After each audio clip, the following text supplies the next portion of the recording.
Hello guys, how are you today? My name again, Ray Anticristo. For those new in my YouTube channel, don't forget to like and subscribe my channel. So you will learn so many things. Personal life, personal development, related works and businesses, and so on and so forth.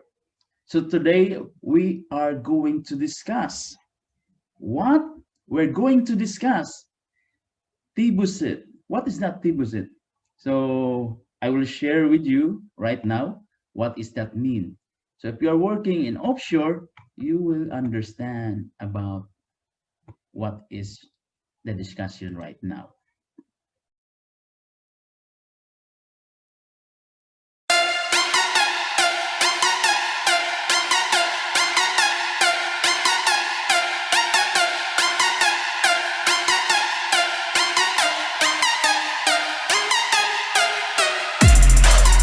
So here we go.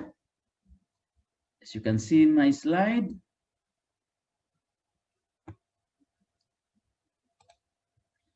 so T-Bosiet course idea. So this is how you understand if you are joining an offshore work.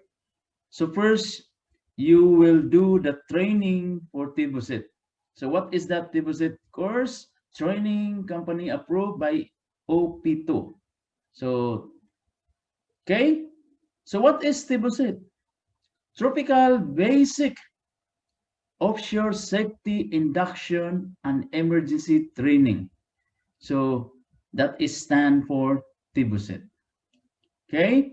So the objectives of T-Bosiet, so identify all the generic hazard offshore industries. If you are in the offshore industries, we are going to identify if you are attending the training. So identify key offshore related safety regulation and demonstrate and simulated environment like during helicopter landing and emergency takeoff, etc. Ditching, and demonstrate sea survival and first aid techniques. Demonstrate that they can effectively use basic firefighting equipment and practice self-rescue techniques. So this is valid for 4 years. If you're attending right now, so 29, this is June 29, 2021, it will be valid in June 28 for another 4 years. Okay, so this is 4 years valid ID. So we can see, I show you some example of my ID like this. I'm attending this one.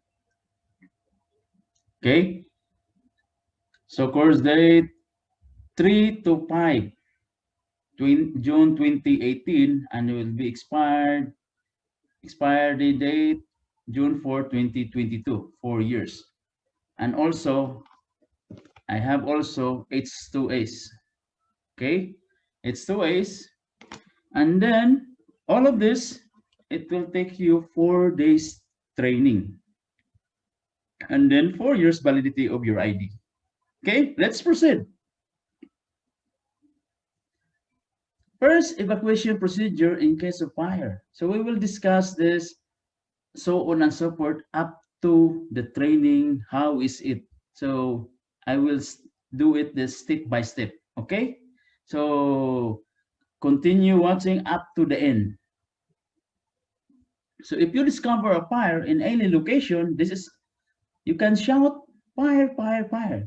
This is as always. If you are safety, if you are working in the construction or any areas, industrial or in the building, you have a fire marshal and you have a safety officer, safety engineer. They will guiding you how to do the evacuation. Okay.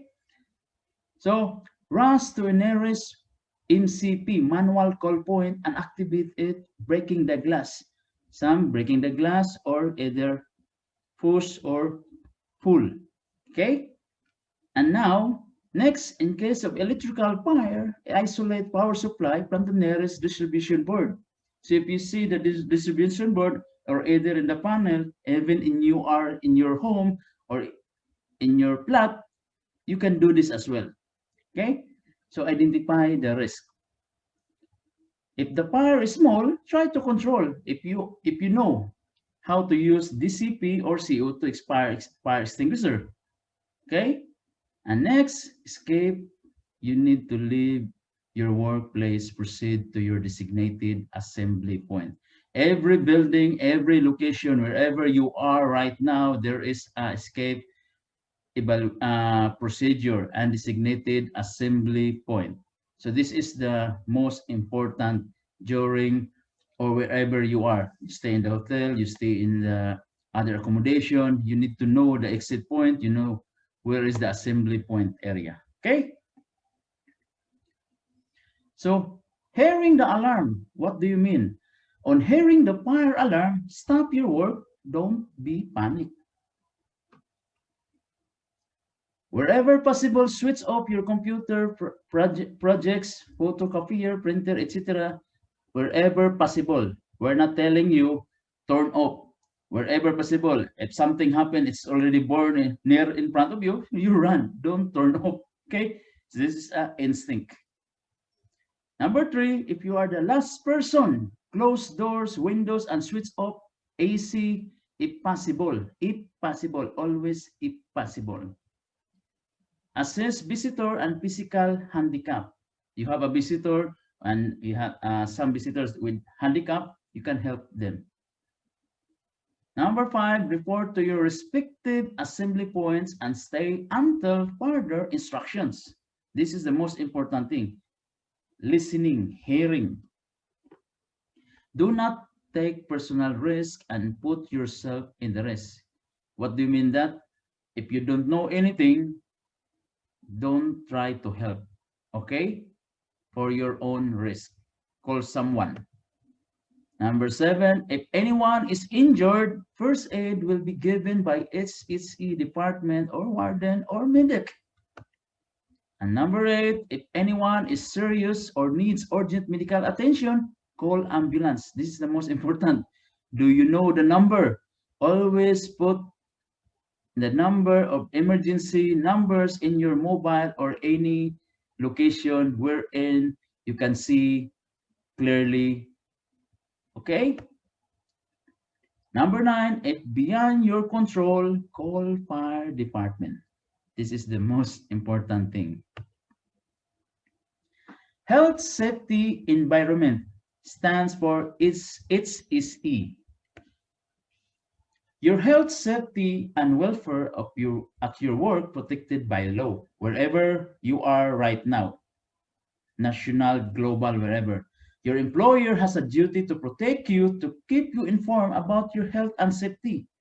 This is their responsibility and also your responsibility. Your employer has a duty to, under the law, to ensure so far as reasonable, practicable health, safety, and welfare at work. Always, wherever you go, wherever you are working, this is the safety welfare discussion in every site and every activities of your work. Operators, owners of oil and gas installation also have specific duties, in particular most operated installation, unless it's a safety case which has been accepted and HSE. Okay?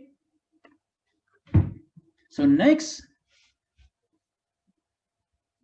in general, making your workplace safe and work out rest to help. So we're talking about HSE continuation.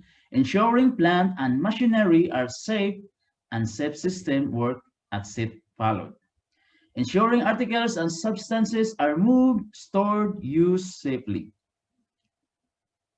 Providing adequate welfare facilities, giving you the information, instruction, training, supervision necessary for your health and safety. That's why we do it, the training. You are well attended all this training when you are going for offshore activities.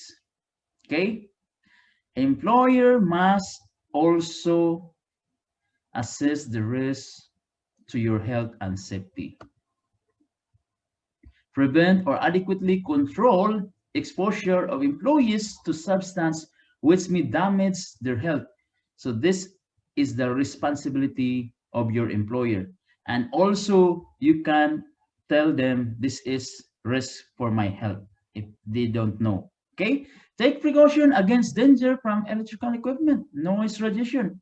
That's why when you visit offshore, if some of you are familiar already in offshore, you are always wearing safe, PPE, complete PPE, personal protective equipment, and there is a air plug, cover your air, and also designated points that there's a hazard area. Avoid hazardous manual handling operation, and where they cannot be avoided, reduce risk of injury. What else? Provide appropriate health surveillance. Provide free and protective clothing or equipment where risks are not adequately controlled by other means. Okay? Ensure that appropriate safety signs are provided and maintained. If you see in the areas without the signage that is a hazard, just advise the safety officer or safety engineer so that it will be notified and posted to them. Okay? Next, as an employee, we are the employee. So, needs to know the reasonable care of your own health. Okay? You must do. Cooperating with your employer and the installation manager and health and safety for yourself, health and safety. Not interfering with or misusing anything provided your health, safety, or welfare. That's why you need to complain, you need to tell what is your health issue to your company. If you think there is a health and safety problem in your workplace, you should first discuss with your employer, manager, or supervisor. You may also discuss with your safety representative if there is anyone. It's very clear. So hope we can understand this kind of safety awareness. It is E. Guidance of following publication. So you must understand this publication. This is our guidance. So Guide to the Health and Safety at Work, this Act 1974 L1, ETC Books, ISNB 07176 04411, and other Management of Health, Safety and Work, L21, ETC Books 1992, so on and so forth, Guidance of the Offshore Installation, and other one, Prevention of Firework Explosion and Emergency Response of Offshore Installation. Offshore Installation and Pipeline Works, L70, HEC Books, 1995. All of that is there. All of this guidance publication that you are using, and read this all articles or handbooks so that you will familiar. If you are a safety engineer, safety officer, safety manager, this is your guidance as well. Guide to the integrity workplace environment and miscellaneous aspect of offshore installation and wells, design, construction, etc. So now we already understand what is the TBosiet, what is the requirements of our TBosiet, and how it will be helpful for us. Okay, so continue with the next video that I will upload it, because I cannot upload in one time. This is a lot of modules. I will do it and step-by-step presentation from the beginning up to the end of this TBosiet training. So guys, don't forget to like and subscribe so that you will notify in the next uploaded video, and you will see as soon as possible. Okay, and have a nice day. Take care.